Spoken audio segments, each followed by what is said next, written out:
নমস্কার বন্ধুরা, গল্পের আসরে আপনাদের সবাইকে স্বাগত। আজ আবার উপস্থিত হয়েছি সেই সময়ের পরবর্তী পর্ব নিয়ে। ডক্টর সূর্যকুমার গুডির চক্রবর্তী এর আগেও নবীন কুমারের চিকিৎসা করেছেন, কিন্তু এবার নবীন কুমার যেন অন্য মানুষ। এরকম রোগী পাওয়া চিকিৎসকদের পক্ষেও সৌভাগ্যের বিষয়। এই রোগী চিকিৎসকের সঙ্গে সব রকম সহযোগিতা করবার জন্য প্রস্তুত। যে কোনো ঔষধপত্রে আপত্তি নেই এবং ব্যান্ডেজ খোলা বাঁধার সময় একটু ব্যথা বেদনার অনুযোগ করে না। সে শুধু বারবার বলে, ডক্টর চক্রবর্তী, আমাকে খুব শিগগির চাঙ্গা করে তুলুন। আমার এখন অনেক কাজ, মাথার মধ্যে হাজারো পরিকল্পনা গিস গিস করছে। এমনকি ব্যথা খুব বৃদ্ধি পেলে তার কিছুটা লাঘবের জন্য ডাক্তার যখন পরামর্শ দিলেন মাঝে মাঝে একটু ব্র্যান্ডি সেবন করতে, তখন নবীন কুমার বলে উঠল, না না, আমায় ওসব আর ছুতে বলবেন না, আমি ওসব থেকে মুক্ত হয়েছি। সূর্যকুমার ভাবলেন, মানুষের জীবনের গতি কি বিচিত্র।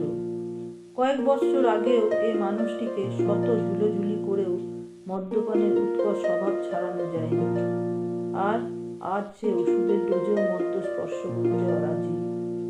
সপ্তাহখানেক কেটে যাবার পর সূর্যকুমার অন্য কয়েকজন চিকিৎসককে দিয়ে ওই রোগীকে পরীক্ষা করাতে নিয়ে রাজি হলেন।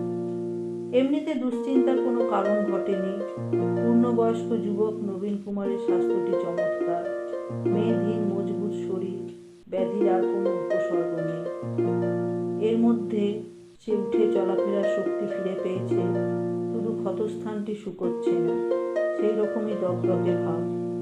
গ্যাংগ্রিন হয়ে গেছে এমনও বলা যায় না, আর জখমটি এমনই মোক্ষম জায়গায় যে ওখানে সার্জারিরও তেমন সুযোগ নেই।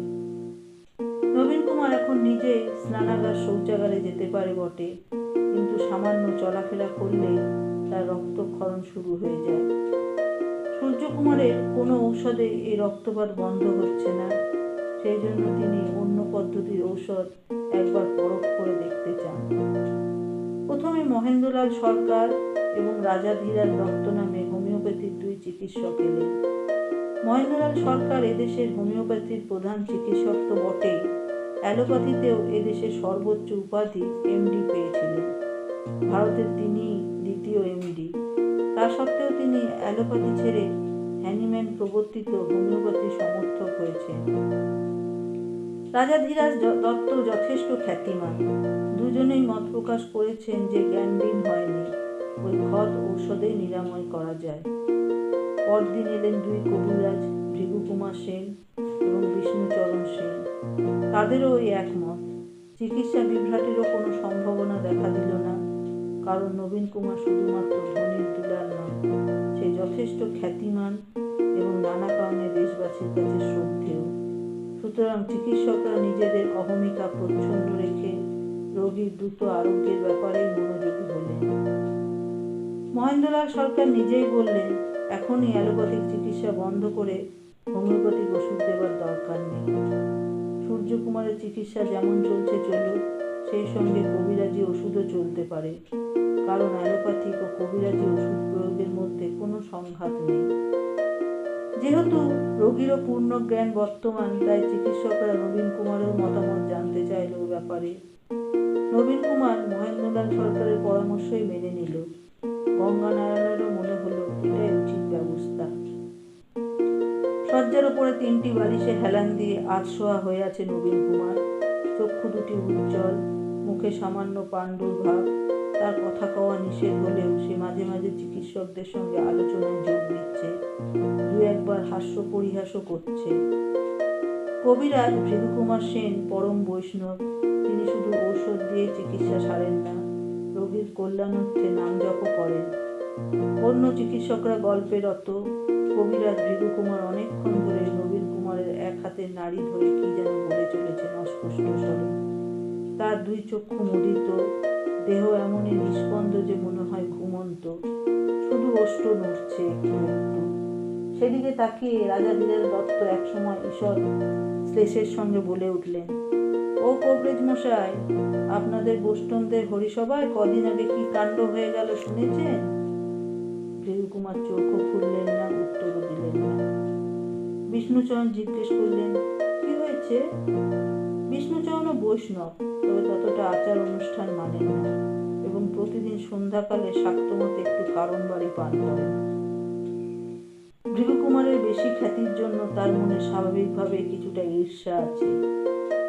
রাজা ধীরাজ দত্ত বললেন, সে তো হুলুস্থুলু ব্যাপার। পলুটোলার কালী দত্তের নাম শুনেছেন, যে বাড়িতে প্রকাণ্ড হরিসভা বসে? কালী দত্তের বাড়িতে হরিসভা বসার গল্প সবাই জানে। সেখানে হরিসভার আসন বসলে এমন জনসমাগম হয় যে সামনের পথ দিয়ে লোকজন গাড়ি ঘোড়া চলাচল করতে পারে না। সবার মধ্যখানে একটি বেদিতে পাতা থাকে একটি শূন্য আসন। সকলকে কল্পনা করে নিতে হয় যে ওই আসনে মহাপ্রভু শ্রী চৈতন্য সূক্ষ্ম শরীরে অবস্থান করছে। তাকে ঘিরে ভক্তরা ভাগবত পাঠ করে, তারপর নৃত্য সহযোগে নাম গান হয়। সেই কালী দত্তের হরিসভার কথা কে না শুনেছে। কি হয়েছে সেখানে? রাজা ধীরাজ দত্ত বললেন, যা হয়েছে তাতে বৈষ্ণব বাবাজিরা একেবারে স্ক্যান্ডালাইজড। কালী সাধক রামকৃষ্ণ সেখানকার চৈতন্যদেবের আসনের উপর উঠে দাঁড়িয়ে পড়েছেন। শুধু তাই নয়, দাঁড়িয়ে থাকা অবস্থাতে অজ্ঞান। নবীন কুমার জিজ্ঞেস করল, রামকৃষ্ণ কে? রানী রাসমণির দক্ষিণেশ্বরের মন্দিরের পূজারী, যে রামকুমার চাটুর্যকে দিয়ে রাসমণি দক্ষিণেশ্বরের মন্দির খোলালেন, এ তার ভাই। বিষ্ণুচরণ বললেন, আমি গেছি দক্ষিণেশ্বরে। রামকুমারের ভাইয়ের নাম তো গদাধর। রাজা ধীরাজ দত্ত বললেন, হ্যাঁ, সেই গদাধর ঠাকুরই বটে। কোনো এক নাগা সন্ন্যাসী নাকি একে দীক্ষা দিয়ে অবধূত বানিয়ে নাচেন। এখন নাকি তার একেবারে ন্যাবড়া জ্যাবড়া অবস্থা, যখন তখন ভাব হয়, একটা হাত ওপর দিকে উঠে আঙুল বেঁকে যায়। বিষ্ণুচরণ বললেন, আমি মানুষটি সম্পর্কে অনেক রকম কথা শুনেছি। পূজ্যপাদ ধন্বন্তরী গঙ্গাপ্রসাদ সেন কিছুদিন দক্ষিণেশ্বরে গিয়ে চিকিৎসা করেছেন। তার মুখেই শুনেছি লোকটির ধরন ধারণ অত্যাশ্চর্য। উন্মাদ রোগ হয়েছে বলে মথুরবাবু অন্যান্য চিকিৎসক ডেকে এই পূজারীটির চিকিৎসা করাচ্ছিলেন। কিন্তু এ কেমন উন্মাদ! দিনের পর দিন ঘুমোয় না, বুক পিঠ লাল, ঠাকুরের সামনে থেকে খাবার তুলে নিজে খায়, কালী পুজো করতে বসে ফুল বেলপাতা দিয়ে নিজেকেই পুজো করে, অথচ মুখখানি বড় করুণ, চক্ষু দুটি কান্না মাখানো। পূজ্যপাদ গঙ্গাপ্রসাদ সেন আমায় বলেছিলেন, কোনো ঔষধে সে মানুষটির কোনো প্রতিক্রিয়া হয়নি। বড়ই বিস্ময়কর। রাজা ধীরাজ দত্ত বললেন, সে যাই হোক গিয়ে, কিন্তু এটা কেমন ব্যাপার বলুন? এক শাক্ত কালী সাধক বৈষ্ণবদের আখড়ায় গিয়ে চৈতন্যদেবের আসনের উপর উঠে দাঁড়াবে, হ্যাঁ? ভৃগুকুমার এবার নবীন কুমারের হাত ছেড়ে একটি দীর্ঘশ্বাস ফেললেন, তারপর চক্ষু খুলে বললেন, বেশ করেছেন তিনি। আমি সেই সভায় স্বয়ং উপস্থিত ছিলাম। আমি স্বচক্ষে দেখেছি তিনি সাধারণ মানুষ নন। তার মুখের পানে তাকালেই দিব্যভাব টের পাওয়া যায়। নবীন কুমার জিজ্ঞেস করল, কিন্তু দাঁড়িয়ে দাঁড়িয়ে অজ্ঞান হয়ে গেলেন মানে? তাও কি সম্ভব? ভৃগুকুমার বললেন, সকলের পক্ষে সম্ভব নয়, কিন্তু ওর তো হলো ভাব সমাধি। চোখে না দেখলে বিশ্বাস করা যায় না। মশায়, এই আমি বলে দিলুম, এই রামকৃষ্ণ ঠাকুর যে সে লোক নয়, ক্ষণজন্মা পুরুষ। দেখবেন একদিন শত সহস্র লোক ওর পায়ে গিয়ে আছড়ে পড়বে। নবীন কুমার বলল, তাহলে তো ওই সাধুটির সঙ্গে একদিন দেখা করতে হয়। গঙ্গানয়ন বলল, তুই ভালো হয়ে ওঠ ছোটকু, তারপর তোতে আমাকে একদিন একসঙ্গে যাব। শয্যায় শুয়ে শুয়ে নবীন কুমার নানা রকম বিষয়কর্ম পরিচালনা করতে লাগল।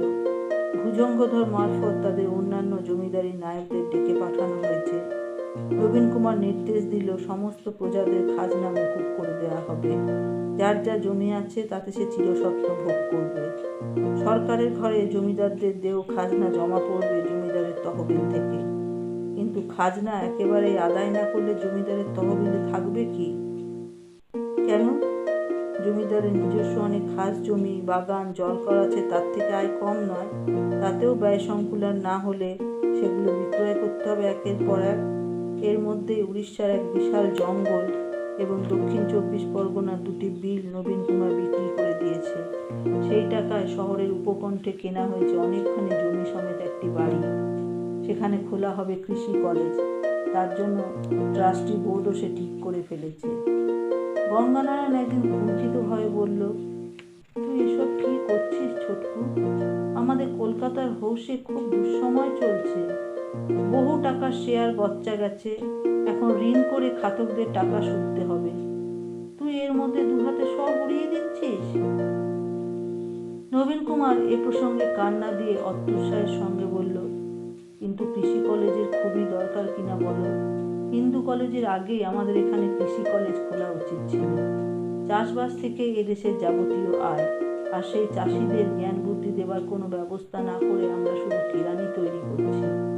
দাদামণি, শুধু কলকাতায় নয়, আমরা গ্রামে গ্রামেও কৃষি বিদ্যালয় খুলব। চাষিরা সেখানে এসে ইংরেজি বাংলা শিখবে না, চাষের নতুন নিয়ম শিখবে।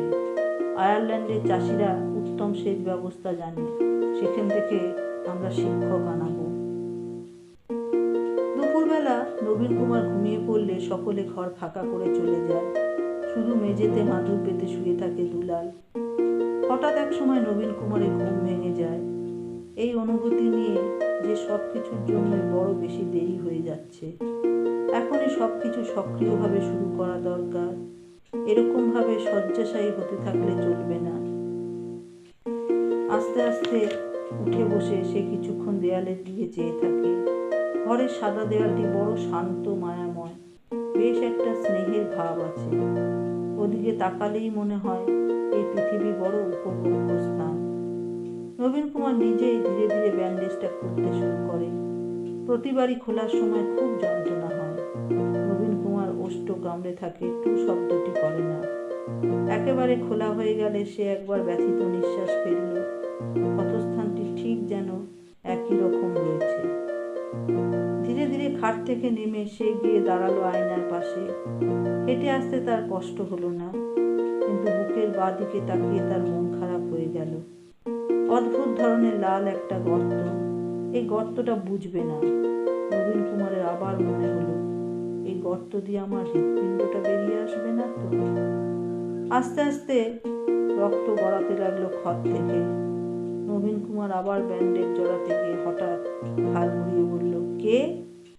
সেখানে কেউ নেই। অথচ নবীন কুমারের স্পষ্ট মনে হলো আয়নায় সে অন্য একজনের ছায়া দেখেছে। অবিবেচকের মতন একটু দ্রুত এসে নবীন কুমার উকি দিল দরজার বাইরে। কারোর চিহ্ন নেই সেখানে। তাহলে কি মনের ভুল?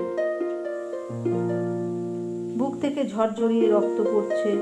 নবীন কুমার এলোমেলোভাবে ব্যান্ডেজের গজ জড়িয়ে ফেলল বুকে। তারপর শয্যায় ফিরে আসবার সময় পালঙ্কে একটু হাঁটুর আঘাত লাগতে সে শব্দে জেগে উঠল দুলাল।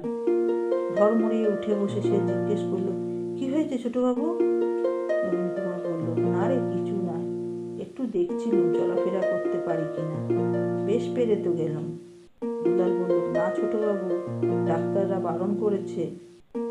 নবীন কুমার বালুসে মাথা দিয়ে লম্বা হয়ে শুয়ে একটা চাদর চাপা দিল বুকের উপর। তারপর বলল, দুলাল শোন। কি ছোটবাবু? যে লোকটা আমার কামড়েছিল তাকে তুই একেবারে মেরে ফেললি কেন রে? আমার মাথায় খুন চেপে গেছিল। লোকটাকে তোর মারা ঠিক হয়নি গো, ধরে বেঁধে নিয়ে আসতে পারতিস। কি বলছেন ছোটবাবু? সে কি মানুষ না নরপশু? ওকে যে আমি টুকরো টুকরো করে ছিঁড়ে ফেলিনি। তুই নিয়তিতে বিশ্বাস করিস দুলাল? নিশ্চয়ই ছোটবাবু, নিয়তিই তো মানুষকে নাকে দড়ি দিয়ে ঘোরাচ্ছে। আমার নিয়তিই কি আমায় টেনে নিয়ে গেল ওই লোকটার কাছে? একটা সাধারণ পাগল, সে হঠাৎ আমাকেই কামড়ে দিল কেন? আপনি ভালো হয়ে যাবেন ছোটবাবু। এত সব তাবড় তাবড় ডাক্তার কবিরাজরা বলছেন, ভালো হয়ে তো উঠবই, কিন্তু বড্ড দেরি হয়ে যাচ্ছে রে। পর মুহূর্তে নবীন কুমার আবার চেঁচিয়ে উঠল, কে? দুলাল বলল, কোথায় কে ছোটবাবু? দরজার পাশ থেকে কে যেন স্যাঁত করে চলে গেল। দেখতো দেখতো, কে উকি দিয়ে ফিরে যাচ্ছে। দুলাল ছুটে বাইরে বেরিয়ে এদিক ওদিক খুঁজে এলো, কারোর চিহ্ন নেই বাড়ির। দুলাল ফিরে এসে বলল, না ছোটবাবু, কেউ নেই গো। নবীন কুমার ভুরু কুঁচকে রইল। পরদিন মধ্য দুপুরে নবীন কুমার আবার নামলো পালঙ্ক থেকে। বয়স কয়েক পা ঘুরল, বেশ কয়েক পা ঘুরল। ব্যান্ডেজ আস্তে আস্তে লাল রঙে রঞ্জিত হয়ে যাচ্ছে বটে, কিন্তু আজ সে আরো সাবলীলভাবে হাঁটতে পারছে। রক্তক্ষরণের ফলে যদিও শরীরে দুর্বলতা বোধ হচ্ছে না, তাহলে চলাফেরা করতে আপত্তি কি? গায়ে একটা মুগার চাদর জড়িয়ে নিয়ে নবীন কুমার ঘর থেকে বেরিয়ে পড়ল, যেন সে একটা মুক্তির স্বাদ পাচ্ছে। অনেক দিন ধরে সে বন্দী হয়ে আছে। ওপর মহলে মানুষজন এমনিতেই খুব কম, দুপুরবেলা একেবারে শুনশান থাকে। সরোজিনীও দিনের বেলা নবীন কুমারের কাছে আসে না, এখন সে প্রায় সর্বক্ষণই ঠাকুর ঘরে থাকে। একসময় নবীন কুমারের মনে হলো, এই গৃহটি কার? এত বড় বড় খিলান, প্রশস্ত সব কক্ষ, কারুকার্য খচিত দরজা, এসব কে বানিয়েছে? কারা থাকে এখানে? নবীন কুমার যেন এক আগন্তুক, ভুল করে কোনো অচেনা বাড়িতে ঢুকে পড়েছে। বড় সুন্দর তো এই বাড়িটি। কে যেন বড় সুমধুর স্বরে গান গাইছে, খুবই মৃদু কণ্ঠ, কিন্তু এই শূন্য পুরীতে সেই গানের তরঙ্গ ভেসে বেড়াচ্ছে বাতাসে।